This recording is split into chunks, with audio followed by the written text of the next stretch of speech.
Bonjour à toutes, bonjour à tous. Nouvelle édition de cette émission, de votre émission, Confidence pour Confidence.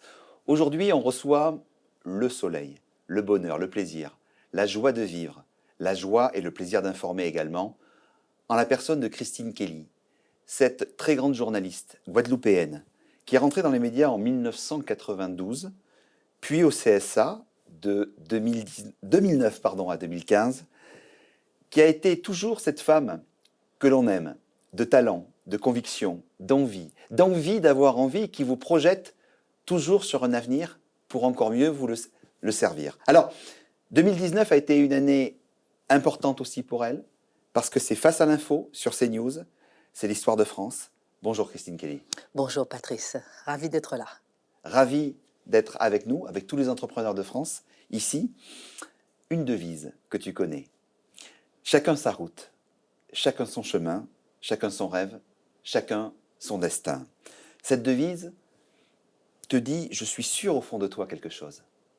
Absolument, c'est les paroles de la chanson de Tonton David, mais qui sont restées pour moi au-delà d'une chanson, une véritable ligne éditoriale de vie.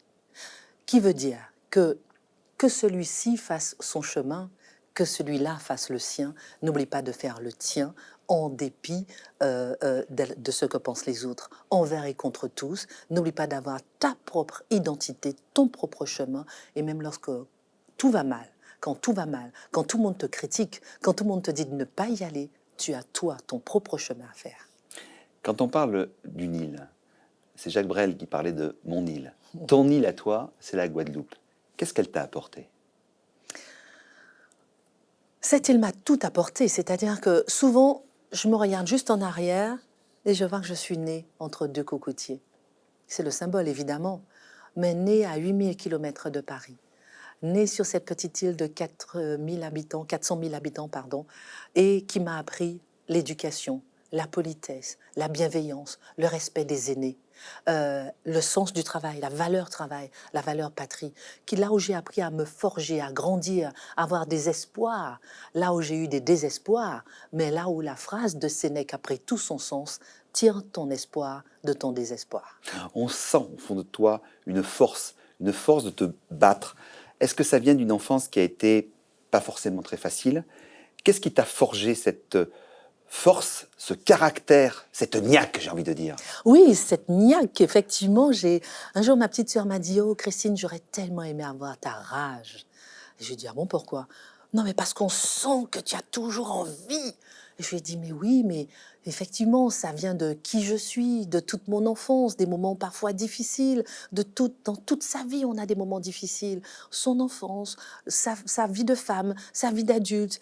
Mais c'est vrai qu'il faut, comme je disais tout à l'heure, comme dit Sénèque, tirer son espoir de son désespoir. Savoir transformer les obstacles en tremplin, savoir regarder les contrariétés comme des opportunités, savoir encaisser les chocs et se dire « Ok, j'encaisse. » Mais je remonte sur le cheval et je continue ma route. C'est tellement difficile de remonter sur le cheval, mais ne jamais rester au sol. Ça va remonter, tomber 7 fois, remonter 8 fois.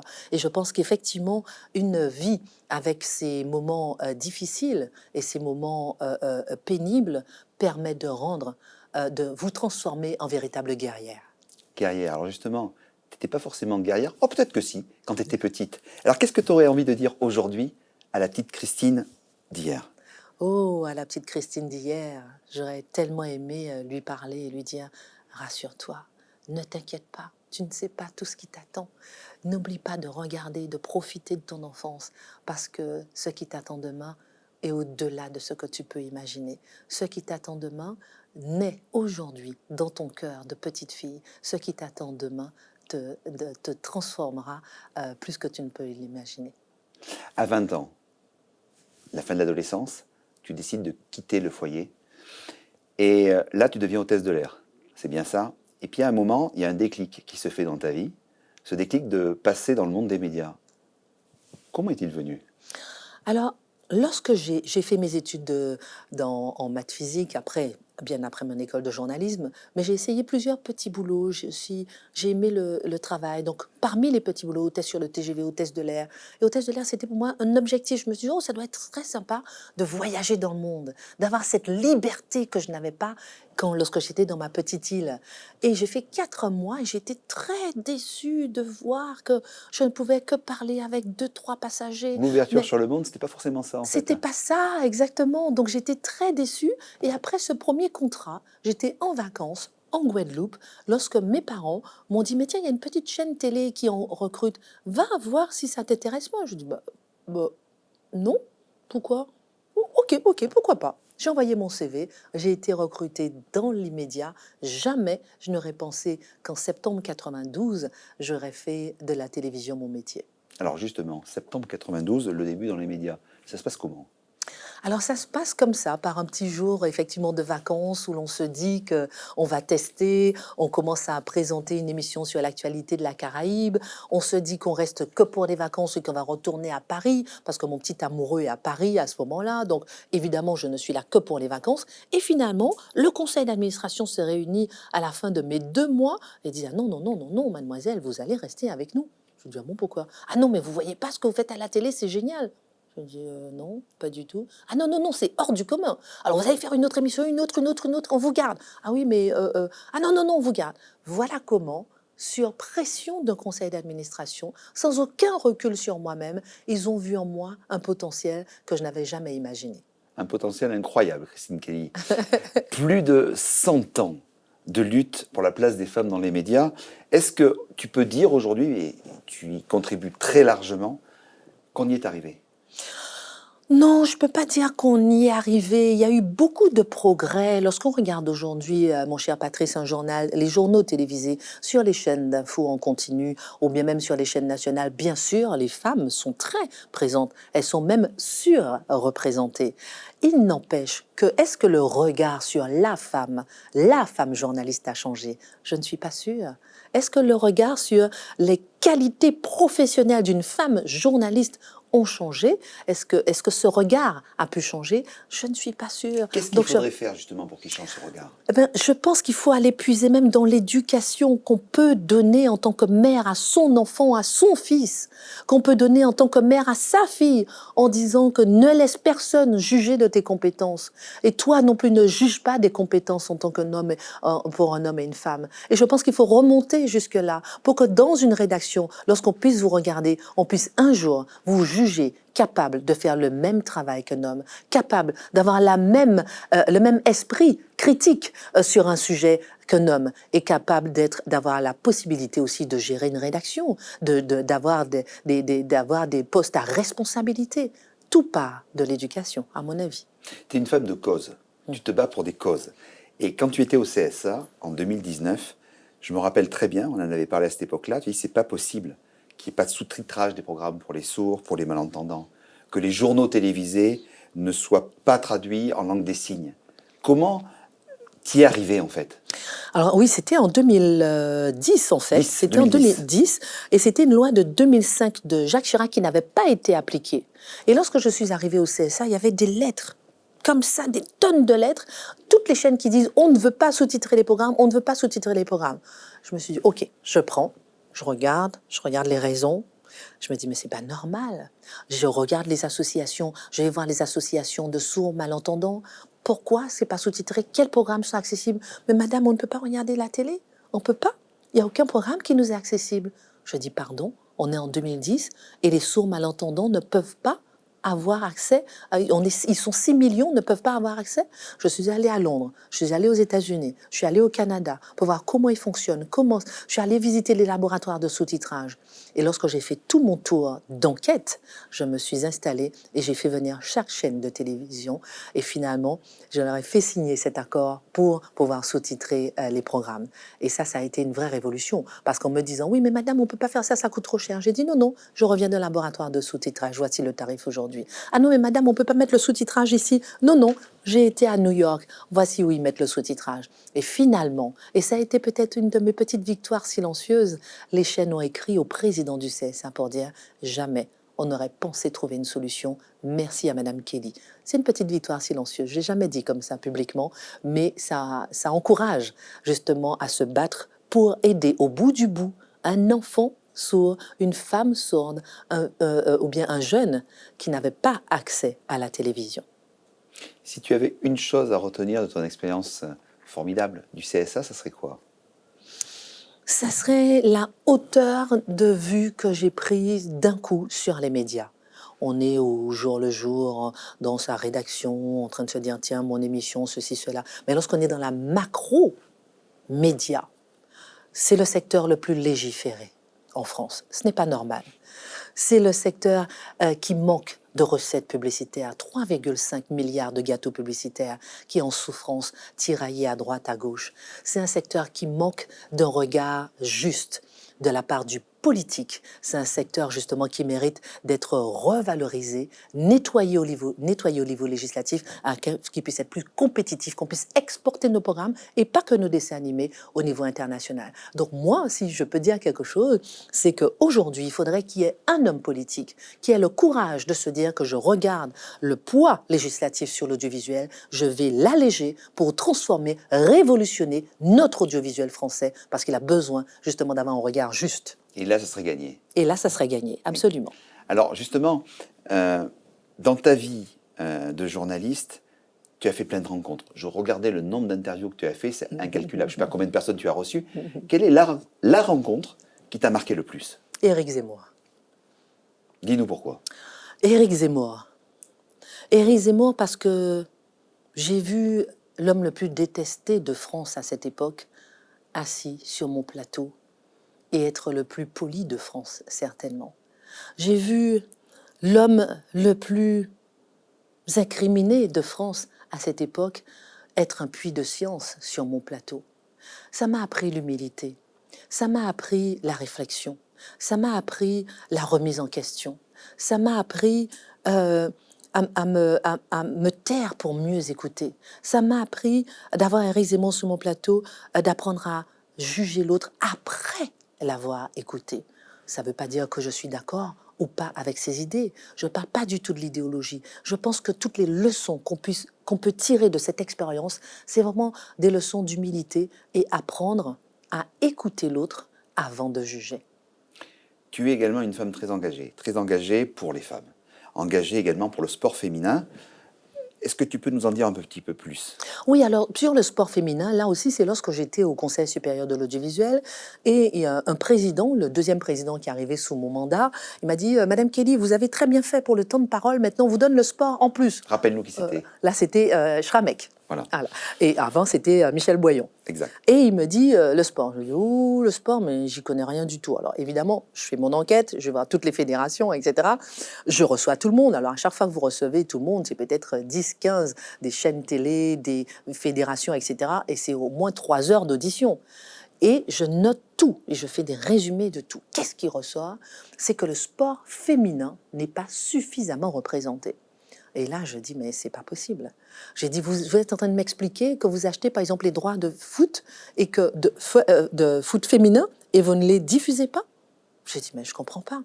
Et là, petit à petit, j'ai réussi à entraîner les chaînes, les fédérations, à créer une journée pour le sport féminin, pour valoriser le sport féminin. C'était le 24 janvier 2014, la première année, ensuite 2015, la deuxième année. Et j'étais ravie de voir à quel point les chaînes qui disaient, on disait, ah non, mais jamais elles vont valoriser le sport féminin, ont valorisé de façon exceptionnelle le sport féminin, notamment le football féminin. Mais alors, pas que. quand on parle de sport féminin, j'ai envie de te parler de sportive féminine. C'est laquelle que tu admires le plus? Oh, Christine Aron. Pourquoi?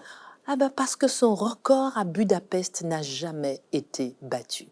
Et dans le silence le plus total, elle est là, oubliée des écrans, oubliée des lumières, mais personne n'a battu son record.